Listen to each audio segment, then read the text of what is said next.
Outdoors Delmarva covers everything outdoors, including real hunting situations involving wildlife. and while we'll try to keep it tasteful, discretion is advised. Now, enjoy the show. This week on Outdoors Delmarva, it's time to run the dogs. When we join a group of rabbit hunters out in the field, we'll give you a view from the ground level as this pack of beagles navigates some serious terrain. Then we'll have more from the Seaside Boat Show in Ocean City, including a chat with the guy who reeled in Maryland's state record blue marlin.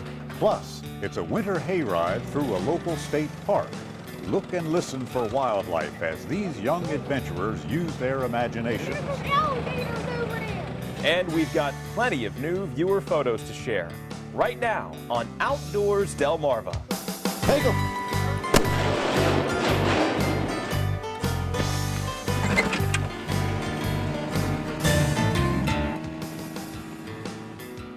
Hi everybody, and thanks for watching Outdoors Delmarva. I'm Captain Willie Dykes. Right off the bat this week, we're going to head out into the field where my partner Mike Parker is standing by. And Mike, from the looks of it, you've got something for the small game hunters out there. Hey there, Willie. I'm here outside of Milford, Sussex County, Delaware, on a beautiful private farm. A lot of underbrush here, perfect for holding rabbits here at the end of the season this time of year. Got a call from my friend Joey Melvin, who said that his father-in-law and uncle like to run some beagles out here, and I decided to join him. And as I'm finding out, well, hunting, well, that's always fun. Watching these dogs, this has been a blast. It was the perfect morning for an end-of-the-season small game hunt. Not too cold and no bright sun to deal with. It's not very windy, and there's no rain, so it should be a great morning. We have Luke, Smokey, and Otis here. Even so, you get the feeling this six-pack of beagles would be energetic no matter what Mother Nature delivered. Annie, and Jack, and Pepper. The dogs, ranging in age from about 1.5 to 7, work as a team. 6-year-old Smokey tends to take the lead, so throughout this story, thanks to our collar cam, you'll be seeing things from his ground-level perspective. Wayne isn't hunting today, just calling the shots. And since Gary tends to stay pretty close to the dogs, we've asked him to wear our head cam for a while, just to see how things look from a handler and hunter's perspective. Me? Well, I'll just do the best I can to keep up. As we set out, a quick walk along a hedgerow leads us to more open fields, where it's not long before you can see and really hear what picking up a hot scent sounds like. Yeah, usually if we jump a rabbit, we like to let the dogs leash run them at least 15-20 minutes before we engage with a rabbit, just to let them get their chase in. So it's not fair to the dog to shoot the rabbit as soon as you see it if they don't get to run it. After all, even a well-oiled machine needs to warm up. Get him out of there, boys. Get him out of there. But before too long, the perfect shot comes along, and Joey has our first rabbit in the bag. Good job, son. Rabbits will generally run in a circle from where you jump them. It's all ducks. And Joey jumped this rabbit right here. He went out in the field, turned to the left, came across this path, up the hedgerow and squatted. And then Luke got down underneath where he was hiding, bounced him out, right back across where we jumped him, and Joey rolled him over.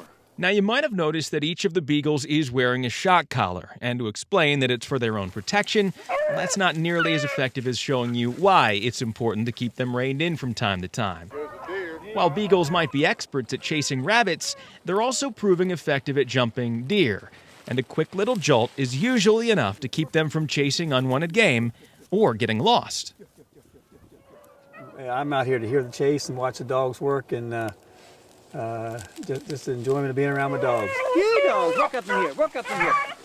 For the rest of the morning, it is hot trail after hot trail, and sometimes, but not always, ending with a rabbit in hand, including my own misadventure. It's your turn, Mike.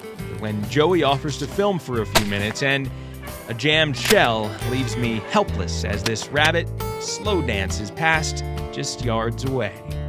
What can I say? Sorry for the rabbit, though. Gary wasn't far behind to take care of business. He put him right in front of me, but I guess I got camera shy for the first time in my life.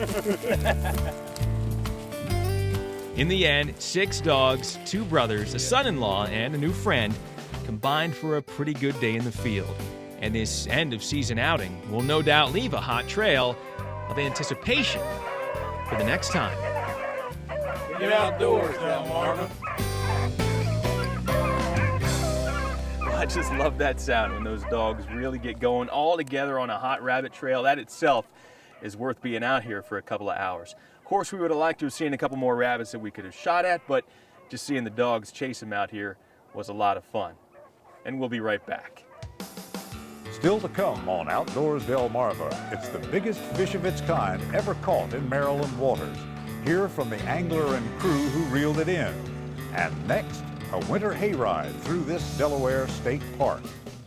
But first, did you know? The Beagle is one of the most popular dog breeds in the United States. According to the American Kennel Club, what was its ranking in 2010? Here's a hint. It's in the top 10. We'll have the answer when we come back. Outdoors Delmarva is sponsored by Shooter's Choice and Shorts Marine. Outdoors Delmarva will be right back.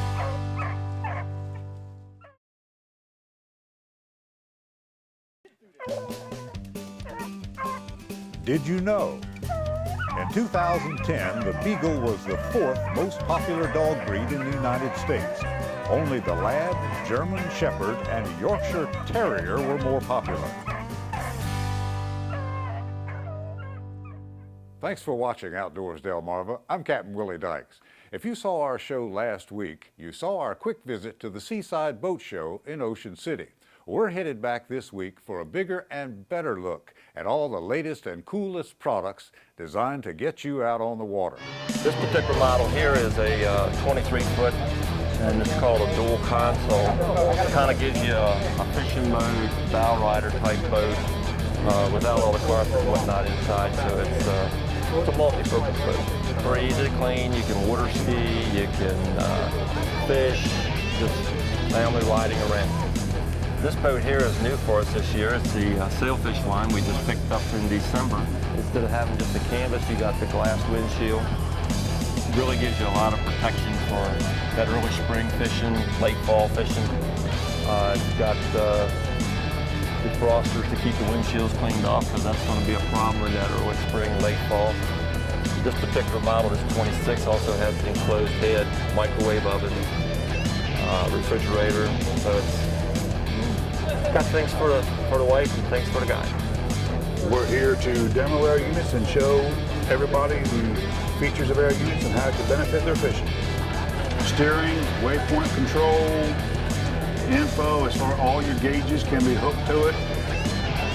Radar capable, has chart, meaning GPS chart plotting capability, and sonar all in one unit. You can see storms coming, weather fronts, anything that you would need to bring you safely back home. This is a down scan image, and here is side scan to both sides of your boat, showing you a real picture, a traditional picture that people are used to seeing of what's below them versus their standard sonar. As you can see, here are trees in about 40 feet of water. The ball up here is a ball of bait fish on top of the trees. For 2011, this is the new Kawasaki 300 Ultra. It's 300 horsepower. They've redesigned pretty much the whole machine from front to back. They went from a Gore style supercharger to an Eaton. They put a 15 millimeter larger jet pump in it. Now it has electric trim. It's got cruise control, fly-by-wire throttle positioning sensor. So there's no more throttle cable. It's all electronically controlled. The Triumph Boats is an all polyethylene boat, which means that it's molded, it's a roto mold. When they make these, it's one continuous piece. Both the inner hull and the outer hull are one. We include a free in-water demo with the purchase of every boat, where we have one of the actual riggers who puts the boat together, takes you out on the water for approximately an hour, Goes over the boat itself, shows you all the ins and outs, how to handle it, maintenance, where to put oils and fluids, how to check it just like you would a vehicle. Just a basics, no frill, backwater, use it, then wash it type of boat. Designed with the fisherman in mind. What we have here today is one of the new Bennington tri-tunes. There are 3 pontoons underneath the deck. What is different about a tri-tune as opposed to a standard double pontoon boat is that on a performance-based tri-tune, we have lifting rails or strakes underneath there that allow the pontoons to come up out of the water. So we can use greater horsepower and get performance. This is designed to water ski, pull tubes, and wakeboards now. Basically, we have a floating back patio with all the creature comforts of home, but with the performance of, let's say, a jet boat or a ski boat from upstairs. It's not Grandpa's old pontoon boat anymore. Get outdoors, Delmarva. However you like to go boating, one thing's for sure, it's almost that time of year again, and we'll see you out there. Coming up next on Outdoors Delmarva, we're headed back to the boat show where we'll meet up with the guy who caught this fish. Learn what it's like to be a state record angler. Plus, hitch a ride as we go out searching for winter wildlife. But first, did you know? The world record Atlantic blue marlin was caught in 1992 off the coast of Brazil. It weighed 1,402 pounds. Did You Know is sponsored by the Maryland Coastal Bays Program. Stay with us. Mike and Captain Willie will have more adventures to come.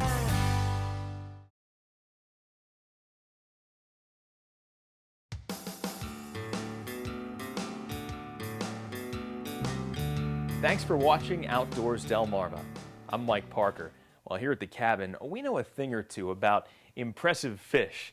And you know, a replica like this can literally make memories last forever. Well, now a short trip to Ocean City can put you up close and personal with one of the biggest fish ever caught in Maryland state history. 3, 2, 1. And with that, the Maryland state record Atlantic blue marlin is enshrined where it truly belongs. The monster fish caught during the 2009 White Marlin Open in Ocean City was a whopper at first sight back then. Now, this life-size replica of the 1,062-pounder on display at the Ocean City Convention Center will be sure to draw second looks for years to come. Because it was a dream come true. For winning angler Bob Ferris, the mount is just another way to capture a memory that hasn't faded. From the day he and the crew of the No Problem, based out of Fenwick Island, reeled in a dream. I've seen 500-pound marlins mounted, and I always dreamed, I've been fishing for 35 plus years, of catching a big fish. Never in my dreams could I imagine catching a 1,000-pounder. Can you imagine catching a horse with a 10-aught hook and dragging it to the back of your boat? That's exactly what we did. But if it wasn't for the teamwork, it wouldn't have mattered at all. You got to get it in the boat. The record fish, which was so awe-inspiring that day on the docks, will now have the same effect here in these halls. And spectators will notice a special tribute to the late captain of the No Problem. Well, to be honest with you, our boat captain died May 16th of last year, Skip Opelko, and this is in honor of him. He did a hell of a job putting us in the area to be able to have an opportunity to catch a fish. It's you know, it's one of those things that happens once in a lifetime. Very fortunate to be in a position to do it. Well, no doubt that is one monster marlin and definitely worth the drive to see it in person. Willie? Thanks, Mike. Here on Delmarva, we are fortunate to have so much natural beauty to explore, from the woods and fields to the bays and the ocean. And our many state parks make it all very accessible. Now, recently, we tagged along with some local families who took a ride in search of winter wildlife. Is everybody ready? All right. A recent outing to Trap Pond State Park in Sussex County found the Outdoors Delmarva crew on the prowl for owls. This is also a good spot to look for one of the owls that we're going to be talking about later on today. It's known as the barred owl. Not barn owl, although we have those here. It's the barred, B-A-R-R-E-D. It's also known as the swamp owl because it likes swampy areas and wet areas. So this is a really good spot to look for them. Now, since owls are nocturnal by nature, there was only a slim chance of spotting one on this bright winter afternoon, so it wasn't long before imagination took over. There's some alligators over there. In the wintertime. Alligators, look. Alligators and crocodiles right there. Park Ranger Will Koth, however, came prepared to satisfy his guests' curiosity for all things owl, and after a break for hot chocolate and s'mores, gave the audience some lessons on some of Trap Pond's more intriguing inhabitants. These are actually our three most common types of owls that we have here at Trap Pond State Park. The big one that you see here is the great horned owl, and you can see his namesake, the little horns, the tufts of feathers that are on his head there.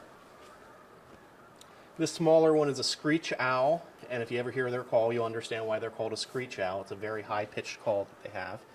And then this is the one I was telling you about on the hay wagon ride, the barred owl. During the summer, sometimes people in the campground have trouble sleeping because there's so many owls calling. So there's quite a few around here. The area is protected. There's plenty of food for them. Even the waterfowl and stuff like that, the owls will take. So there's lots and lots of food for them. It's a great spot for them. Great horned owl, of course, is pretty large, so he can take some pretty big things. Things like squirrels, rabbits, sometimes even occasionally skunks. Have a look at these. These are owl pellets. Of particular fascination for the boys were the owl pellets. Close. It's stuff that they regurgitate that they can't digest. Just to let you know, we didn't find these in the woods. We get these from a biological supply, so they've been sterilized. So you can, if you want to touch them, you can touch them. But actually, if you pull them apart, you can actually see little skulls of meadow voles and rats and things like that in there. You can see the skull right there if you pull them apart. Oh, there's something right there. There's something. Found the skull, a half of the skull. See? An acorn. Half of the skull. You're welcome. So if you make it out to Trap Pond this summer, keep your eyes and ears open. You never know who you might run into. For more upcoming events at local state parks, go to OutdoorsDelmarva.com. Still ahead on Outdoors Delmarva, spend time with an old friend. You won't want to miss this week's Scorchy's Corner Classic. Scorchy's Corner Classics are sponsored by TARS Marine Insurance. Don't go anywhere. Outdoors Delmarva will be right back.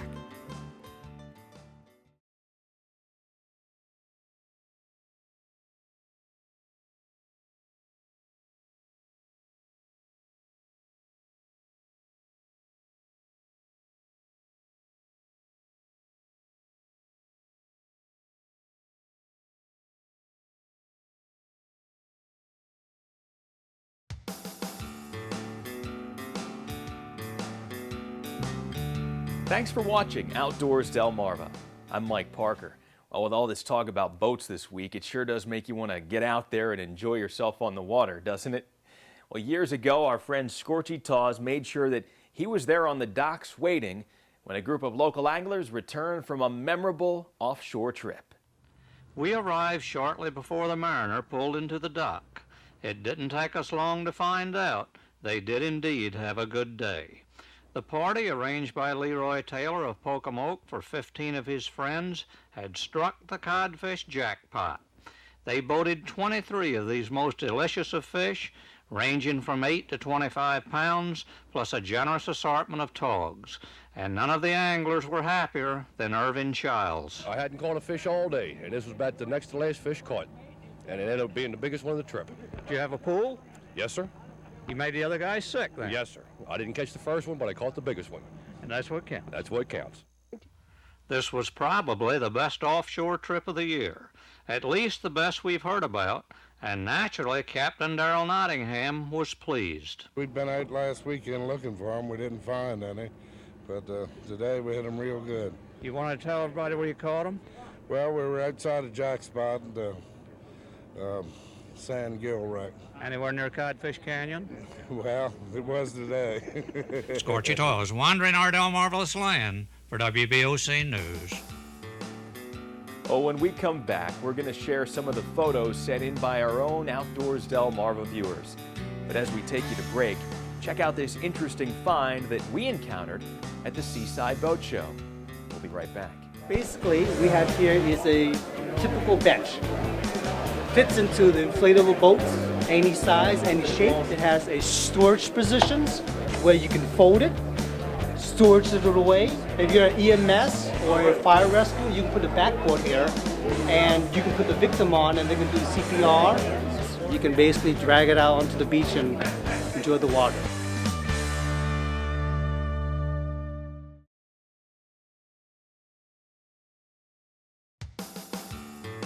Outdoors Delmarva is sponsored by Shooter's Choice and Shorts Marine.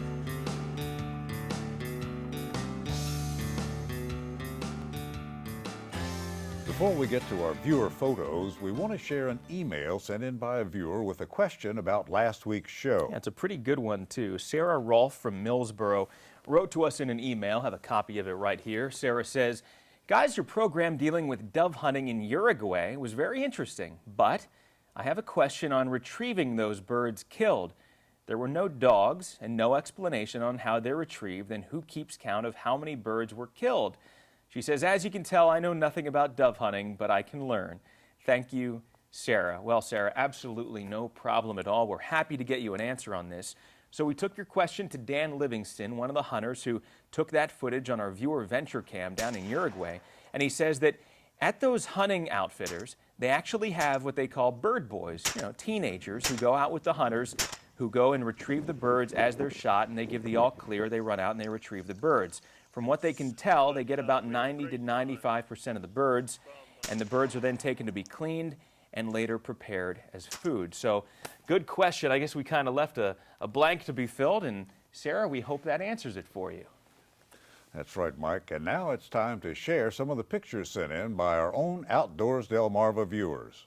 Chad Tingle from Selbyville sent in this picture of himself and his dog, Miley. The pair make quite the waterfowl hunting team. Looks like Miley enjoys getting geared up for the winter weather. Bob and Debbie Sorensen from Greenwood, Delaware, sent in a few shots. The first couple show a large flock of snow geese hanging out and taking off from a field.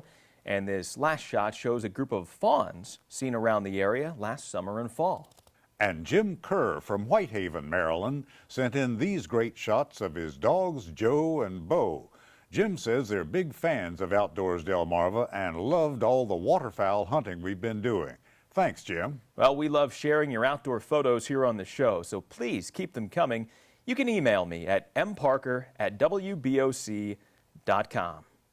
Well, Mike, it's been a great week of adventures, and we've got more on tap for next week, too, including a look back at a winter waterfowl hunt and your chance to win a pair of Goey hunting calls. All right, looking forward to it. Until then, for Captain Willie Dykes, I'm Mike Parker reminding you to get outdoors, Delmarva.